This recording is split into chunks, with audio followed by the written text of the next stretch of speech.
நான் சொல்றத நீ செய்யலைன்னா நான் உனக்கு பணம் தரமாட்டேன்னு சொல்றது, இது மிஞ்சி போனா இன்னும் 4 வருஷம் நடக்கும். அப்புறம் அந்த ஆட்சி மாறி போச்சுன்னா அவங்க எதிர்கட்சியா நின்றுக்கிட்டே தப்பா பண்ணிட்டோம் தான் சொல்லணும். 3 முறை ஆண்டு விட்டார்கள். இதுக்கு மேல ஆள்றதுக்கு வாய்ப்பே கிடையாது மத்திய அரசுல பாஜக.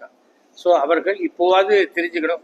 ஒரே நாடு, ஒரே கொள்கை, ஒரே தேர்தல், ஒரே ஓட்டு, இதெல்லாம் நடக்காத காரியம். ஏனென்றால் இந்தியா என்பது யூனிட்டி இன் டைவர்சிட்டி. எத்தனையோ மொழிகள், எத்தனையோ ஜாதிகள், எத்தனையோ மதங்கள் எல்லாம் சேர்ந்தது. பட் தர்மத்தை அடிப்படையாக கொண்டது. இந்த தர்மம் எல்லாருக்கும் ஒண்ணுதான். ஹிந்துவா இருந்தாலும் ஒண்ணுதான், முஸ்லீமா இருந்தாலும் ஒண்ணுதான், கிறிஸ்டியனா இருந்தாலும் ஒண்ணுதான். அதை விட்டுட்டு நான் சொல்றதுதான் தர்மம்னா அது அடாவடி, அது சரியாக வராது.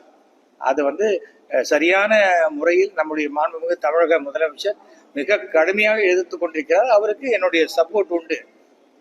என்னுடைய சப்போர்ட் இல்லை, பொதுவாகவே எல்லாரும் சப்போர்ட்டும் கண்டிப்பாக இருக்கும். ஏனென்றால் நானும் 1960 to 66 படிச்ச போதுதான் முதன்முறையாக இந்தி எதிர்ப்பு போராட்டம். நானும் போலீஸுக்கு பயந்து அடிச்சு, அப்பதான் ரோட்ல வீராணம் பைப்பு போட்டிருந்தாங்க, அதுக்கு உள்ளதெல்லாம் ஓடி வந்துதான் வீட்டுக்கு வந்தோம். அதனால இந்தி எதிர்ப்பு என்பதை மறந்துகிட்டே வரலான்னு பார்த்தா இல்ல, நீ மறக்க கூடாது அப்படிங்கிறதுக்கு தூண்டி விட்டுட்டே இருக்காங்க மத்திய அரசு. இது அவர்களுக்கு ஒரு ஓட்டு கூட வராது, வர ஓட்டையும் அது குறைச்சிடும்.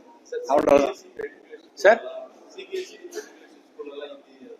இருக்கட்டும் சார், வேணுங்கிறவங்க படிக்கிறாங்க சார். சிபிஎஸ்இ படிக்கணும்னு சொல்றவங்க யார் சிபிஎஸ்இ படிக்கிறாங்க?